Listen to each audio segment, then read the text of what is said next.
우리 자분들에게 이렇게 한번 인사해 볼까요? 장로님, 집사님, 권사님, 집사님은 승리의 사람입니다. 한번 이렇게 고백해 보겠습니다.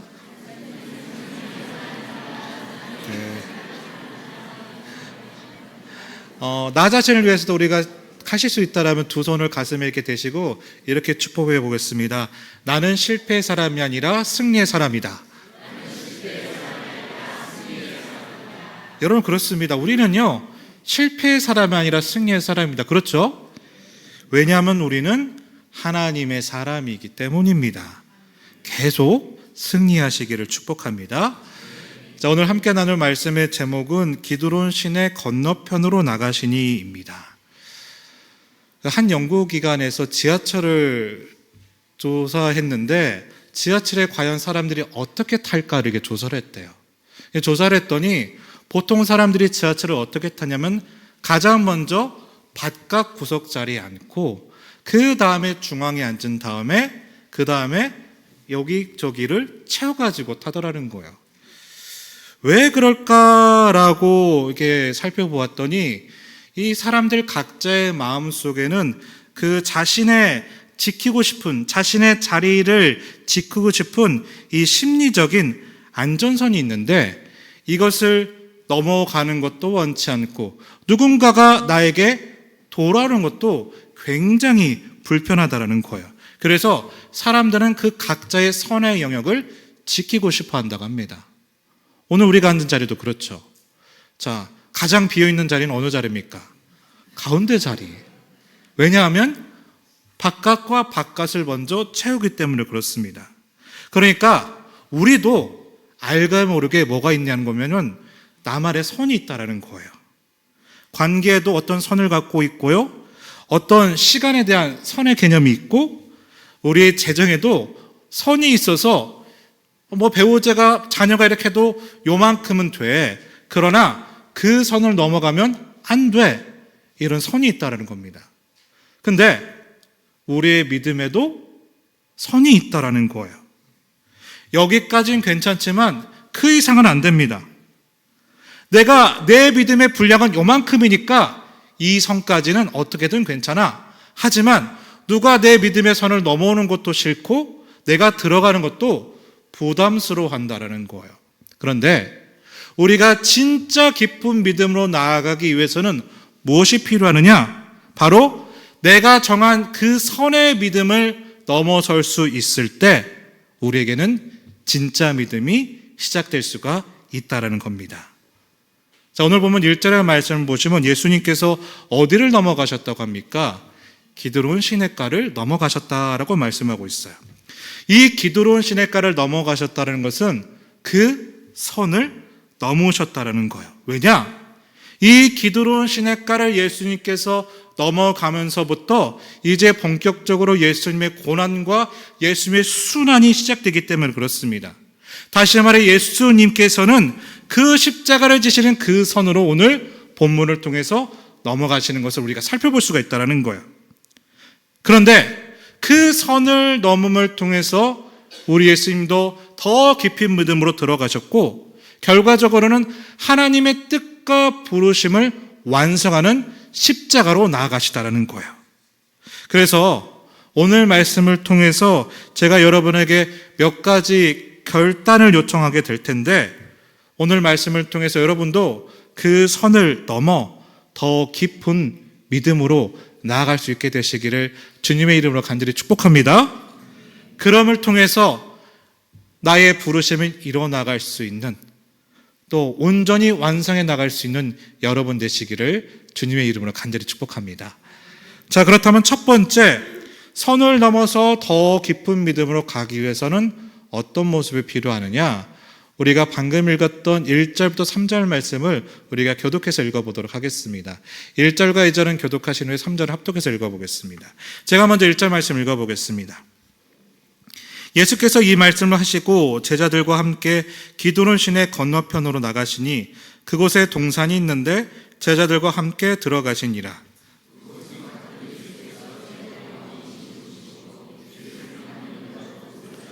같이 읽겠습니다. 유다가 군대와 대제사장들과 바리새인들에게서 얻은 아랫사람들을 데리고 등과 횃불과 무기를 가지고 그리로 오는지라. 자, 예수님께서 제자들과 함께 기도는 시내를 넘어가셨어요. 그 이유가 2절에 나와 있는데 후반부를 보시면 그곳은 어떤 곳이냐? 평소에 제자들과 같이 모였던 곳이래요. 그리고 예수님을 잡으러 왔던 이 가룟 유다도 이 장소를 어떻게 하고 있다? 알고 있는 곳이었다. 그래서 그곳으로 넘어갔다라고 말씀하고 있습니다. 사실요, 따져보면 이거는 좀 정상적이지 않는 상황이에요. 왜냐하면요, 만약요, 내가 도망자요, 누군가 나를 잡으러 오거든요, 도망을 칩니다.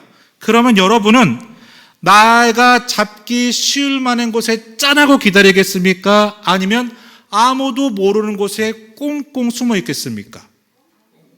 그렇죠. 꽁꽁 숨어 있을 거예요. 왜냐? 안 잡혀야 되니까.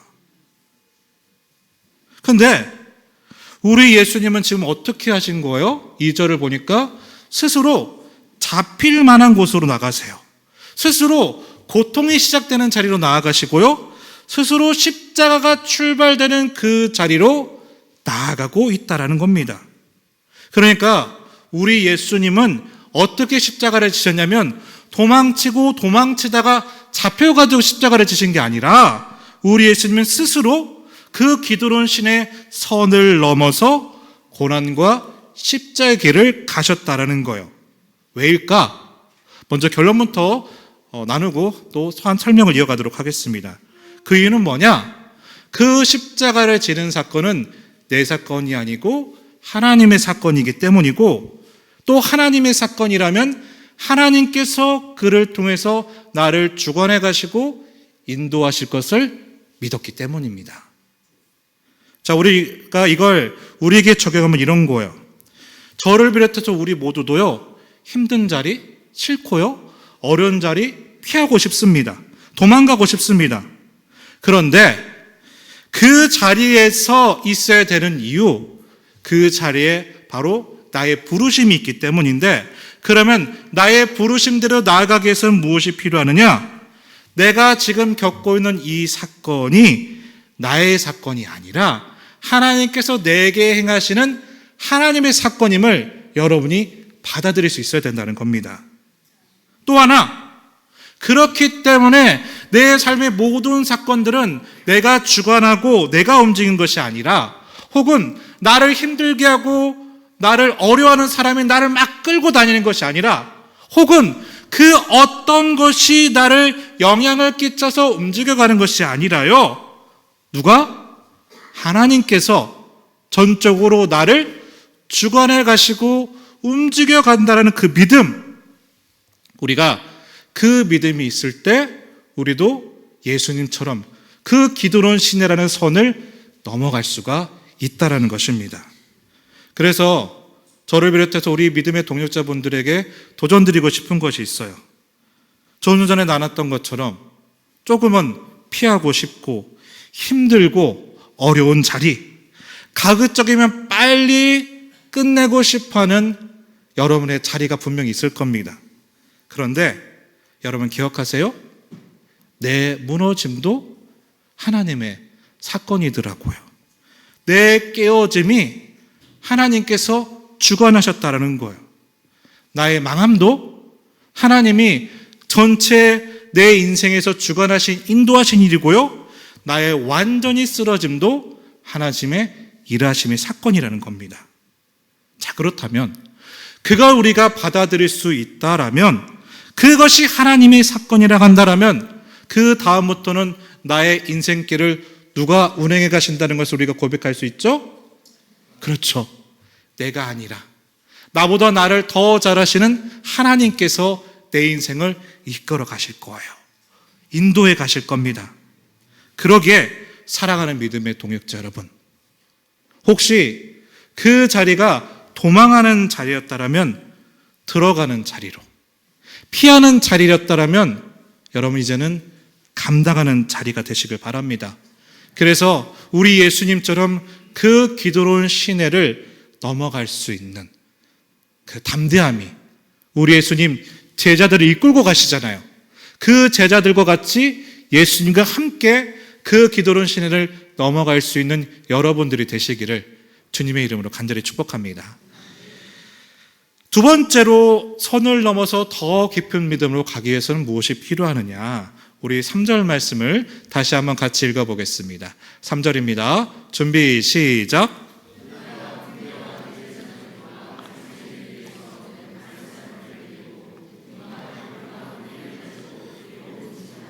자, 여기서 유다가 누구를 데려왔다고 하죠? 군대와 대제사장들과 바리새인 사람들에게서 얻은 아랫사람들을 데리고 왔어요.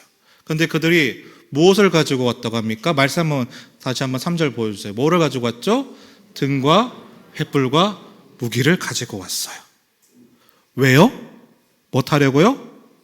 예수님을 잡으려고. 자, 그럼 여기서 질문을 하나 드려보면, 그렇다면 과연 예수님을 잡으러 몇 놈이나 왔을까요? 몇 명이랄까 한번 상상해 보시길 바랍니다. 자, 지금부터 그림 한번 그려볼게요. 여러분 마음속으로. 자, 오늘 본문 말씀에 처음에 군대가 언급되고 있는데 원어를 살펴보니까 한 군대라고 하고 있어요.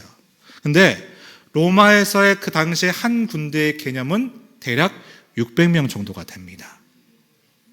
자, 그러니까 600명이 되는 군사들과 대제사장들과 바리새인들이 이끌어온 아랫사람들이 지금 기드론 시내를 넘어서 지금 누구를 잡으려고 하고 있어요? 예수님을 지금 잡으려고 하고 있는 상황이에요. 자, 그렇게 한번 그림을 그려보면서 먼저 그러면 거기 안에서 유다는 어떤 상황일까 먼저 생각해 보기 원합니다. 자, 유다는요, 그 사람들을 이끌어온 사람들이에요. 그렇죠? 다시 말해서 내가 예수님을 잡으려는 목표를 가지고 그 사람들을 등에 업고 예수님을 잡으러 왔어요. 상상해 보세요. 유다가 어떤 상황일까? 아주 기세가 등등해가지고 예수님 옆에서 막 이러면서 있을 거예요. 나 당신 잡으러 왔다. 이런 모습이 떠오르실 거예요. 자, 그런데 우리가 알다시피 가룟 유다는 예수님을 잡아서 성공했습니까? 실패했습니까? 실패를 했어요. 패배를 한 겁니다. 그러니까 지금 이 상황을 더 정확하게 엄밀하게 이야기하면 유다는요, 그 사람들을 통해서 힘을 얻은 것은 아니었어요. 다시 말해서 그는요, 단지 대제사장들과 바리새인들의 앞잡이며 도구였을 뿐이에요. 그래서 나중엔 철저히 버려짐을 당하게 됩니다. 다시 말해 유다는요, 내가 세상의 힘을 등입으면 충분히 내 세상이 올 거라고 생각한 거예요. 하지만 그 등에 입었던 그 세상의 힘들이 오히려 나를 어떻게 만들었다? 세상 것들의 종으로 만들어 버렸다는 거예요. 그리고 세상에서 버려짐을 당하게 되었다는 거예요. 그래서 우리가 잘 알고 있죠. 가룟 유다가 그래서 자살을 선택하는 모습을 우리가 살펴보게 된다는 거예요. 자, 그림이 그려지시죠? 자, 그러면 두 번째로는 거기 군사들을 한번 살펴볼게요. 자, 이 군사들이 무엇과 무엇을 가지고 있다? 3절 다시 한번 보여주세요.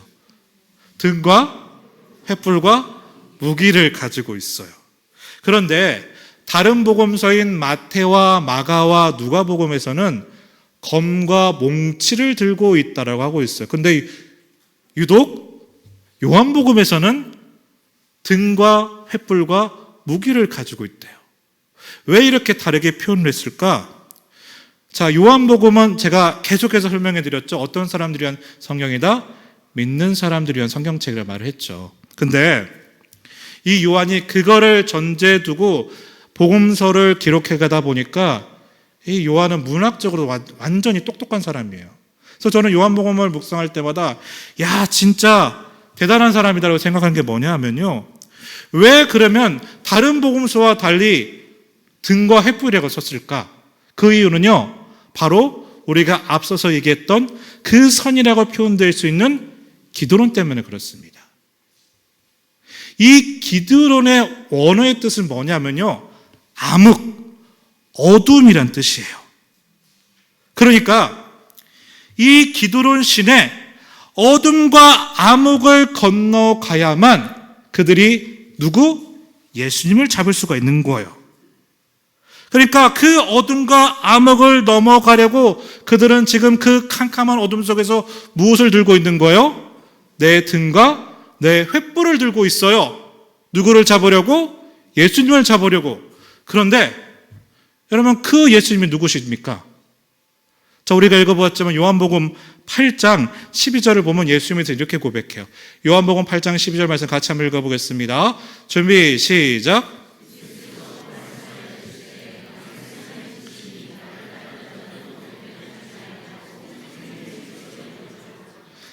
나는 세상의 무엇이다? 빛이세요. 자, 그림 한번 또 그려보세요. 자, 600여 명이 훨씬 넘는 사람들이 그 암흑과 어둠이라는 기드론 시내를 건너서 예수님을 잡으려고 자기의 등과 횃불을 들고 있어요. 근데 우리 예수님 자체는 누구세요? 세상의 빛이 되시는 분이세요. 그리고 뭐라고 말씀합니까? 나를 따르면 너희는 어떻게 된다? 절대로 어둠에 다니지 않을 거라고 말씀하셨다는 거예요.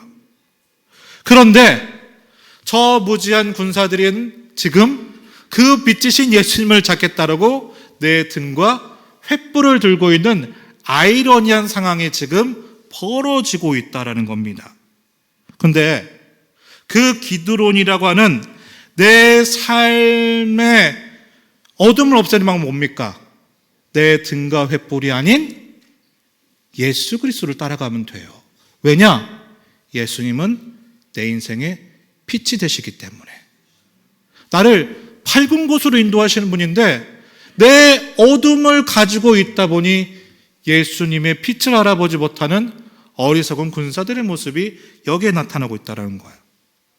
자, 그리고 또 한 사람을 마지막에 살펴보고 원하는데, 자, 베드로라는 사람 한번 살펴보겠습니다. 자, 앞서 말한 유대와 군사들은 믿지 않는 사람들의 비유가 된다라고 하면 베드로는 누구냐? 믿음이 있었던 사람의 모습이에요. 근데 그 상황 가운데서 믿음이 있는 사람들의 반응이 어떤 것이었느냐? 10절을 보면 이렇게 고백합니다. 우리 10절 말씀 같이 한번 읽어보겠습니다. 준비, 시작.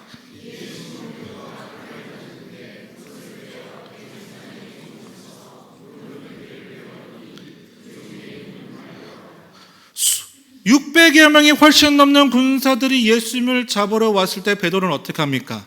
자신에게 들고 있었던 칼을 꺼내서 예수님을 잡으려겠던 바리새인의 종이었던 말고의 길을 잘라내버렸어요. 왜 잘랐을까요? 예수님을 지켜야 되니까요.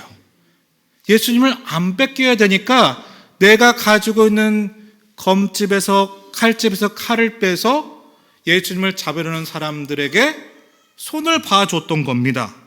자, 그럼 여기서 질문 하나 드려볼게요. 그렇다면 베드로의 이 행동은 잘한 것일까요? 잘못된 것일까요? 잘한 것일까요? 잘못된 것일까요? 잘했죠? 잘했다라면 예수님께 감정적으로 지금 그림을 그려보면서 이렇게 와닿는 분들이고, 잘못했다 하시는 분은 어떤 거예요? 자, 근데 예수님은 뭐라고 하셨냐면 잘못했다고 했어요. 그러면 우리가 이해가 되지 않는 거죠. 왜 베드로는 예수님을 구하려고 칼을 썼는데 왜 예수님은 베드로에게 잘못되었다고 하셨을까? 이유가 있죠. 베드로가 칼을 들고 손을 범을 통해서 예수님은 지켰을지는 모르지만 결과적으로는 이게 어떤 모습이 되는 겁니까? 예수님의 십자가의 길은 막는 것이 되어버렸기 때문이에요. 그러니까 지금 내가 쓰고 있는 이 칼은 하나님 나라를 위한 것이 아니었던 겁니다. 단지 나의 열심만을 보여줬을 뿐이고, 예수님께서 가고자 하시는, 그래서 직접 선을 넘어서 어둠과 암흑의 세계로 들어가는 그 예수님이 우리의 죄를 대속하시기 위해서 십자가를 지시는 그 길을 결과적으로 우리 믿는 사람은 방해하는 꼴이 되었다라는 거예요. 자, 그러면 우리가 해야 되는 건 과연 무엇일까요? 내 칼을 내려놓는 겁니다. 내가 내 가정을 만들겠다던 그 내 칼, 내가 내 자녀를 어떻게 회복했다 하는 그 내 칼, 내가 우리 교회를 내가 만들어가고 했다는 내 칼, 성도를 내가 해보겠다는, 성도답게 만들어보겠다는 내 칼. 여러분, 그 칼을 내려놓아야 진짜 믿음이 시작되는 겁니다. 이유가 있죠? 왜냐하면요, 우리는요, 칼을 휘두르는 사람이 아니에요. 우리는 어떤 사람입니까? 우리는 그 하나님의 부르심에 붙잡혀서 쓰임을 받는 사람이에요. 다시 말해, 우리는 칼을 들고 휘두르는 사람이 아니라 하나님께 붙잡혀서 하나님으로부터 사용되어야 될 믿음의 사람들이라는 겁니다. 사랑하는 믿음의 동역자 여러분, 혹시 내가 지금 뭘 하겠다라고 내가 등에 업은 사람이 있다라면, 혹시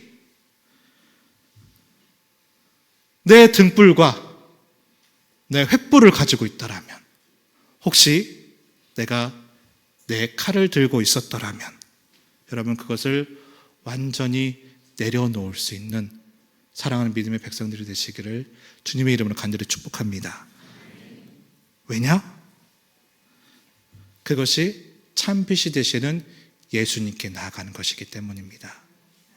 우리는 주님으로부터 쓰임받는 자가 되어야 됩니다.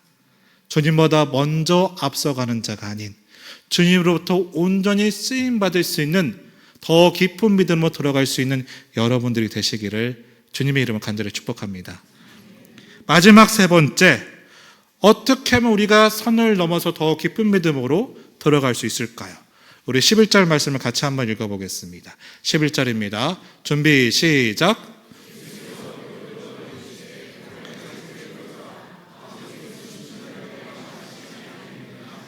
자, 베드로가 말구의 길을 잘랐어요. 그러니까 예수님 뭐라고 하세요? 그 칼을 다시 칼집에 넣어라. 왜? 11절 끝에 보면 뭐라고 합니까? 내가 아버지께서 주시는 그 잔을 마셔야 하기 때문이야. 동일한 이 내용이 마태복음 26장에 나오는데, 마태복음 26장에서는 더 자세하게 나왔어요. 예수님이 이렇게 말씀하셨어요. 내가 12군단의 천사를 불러서 나를 경호할 만한 권한이 없는 줄 아느냐? 하지만 나는 붙잡혀 간다. 왜냐하면 그것이 아버지께서 내게 주시는 잔이기 때문이다. 그걸 내가 마시기 위함이다 라고 예수님 말씀하셨다는 거예요. 사랑하는 믿음의 동역자 여러분, 그러니까 우리가 더 깊은 믿음으로 가기 위해서 필요한 마지막 결단은 뭐냐? 그 쓴 잔을 내가 받는 겁니다. 내가 받고 싶지 않은 그 쓴 잔 어떻게 해야 된다? 받아야 된다는 거예요. 앞에서 말씀을 드렸지만 물론 우리가요, 이해되지 않고 어렵고 답답한 건 안 하고 싶어요. 손해가 나고 괴로운 것들 주님의 일이라도 하기가 껄끄럽습니다. 왜냐? 우리는 태생적으로 육체에 갇힌 존재이기 때문이에요. 그래서 할 수만 있다라면 좋은 잔 받고 싶고요, 맛있는 잔 받고 싶어요, 아름다운 잔을 받고 싶어요. 그런데 이 육체의 믿음에서 뛰어넘기 위해서 우리가 감당해야 될 게 뭐냐? 우리가 보기에 좋은 잔, 아름다운 잔, 맛있는 잔만을 받으려고 하는 것이 아닌 이제는요, 쓴 잔을 받아낼 수도 있는 담대함이 필요하다는 거예요. 자, 그러면 그 쓴 잔은 뭘까요? 내 생각을 거스리는 것, 이것도 쓴 잔이에요. 내 감정을 거스리는 그 어떤 일, 그것도 쓴 잔입니다. 내 시간과 헌신을 거슬리는 그 쓴 잔, 여러분 그것을 받고 마실 때 우리는 더 깊은 믿음으로 들어갈 수가 있다는 거예요. 다시 말해서 좋은 잠만 받고 아름다운 잠만 받고 깨끗한 잠만 받는 거는요, 그건 내가 누리는 것에 그치는 거예요. 신앙은요, 누리는 것만이 아닙니다. 신앙은요, 또 뭡니까? 믿음으로 살아내는 거예요. 어떤 상황에서도, 쓴 잔을 받을 만한 그 상황에서도 하나님께서 내게 부르심이 있다라면, 그 기도로운 시내를 건너가라는 그 사명이 있다라면요, 그 어둠과 암흑을 걸어가는 그 쓴 잔을 받아들일 수도 있어야 된다는 겁니다. 그래서 어렵죠, 신앙생활이. 도전드립니다. 저를 비롯해서 우리 모두가 그동안은 혹시 기쁨의 잔이나 축복의 잔이나 은혜의 잔만 받기로 원하며 받아가면서 살아가셨다면 이제는 이걸 뛰어넘어 주께서 내게 부어주시는 쓴 잔도 담대히 예수님처럼 받아낼 수 있는, 더 깊은 믿음으로 들어갈 수 있는 여러분 되시기를 주님의 이름으로 간절히 축복합니다. 베드로 얘기가 나와서 그런데 혹시 베드로의 순교 얘기를 혹시 들어보셨습니까? 당시 베드로가 로마에서 선교를 했을 때 압제가 너무 심해가지고 감옥에 붙들린 바가 되었어요. 그때 베드로의 제자들이 나와서 이렇게 하면 빨리 나오셔야지, 우리가 돕겠습니다. 아니야, 나는 이미 이 로마를 향한 부르심이 있어. 하나님께서 주신 마음이 있으니까 나는 여기서 순교할 거야. 그러자 제자들이 이렇게 말합니다. 당신이 돌아가시면 땅끝까지 복음은 누가 전하겠습니까? 우리가 구출해 줄 테니까 어서 갑시다. 그래가지고요, 베드로는 실제로 탈출을 하였고 로마를 멀리 벗어나고 있었어요.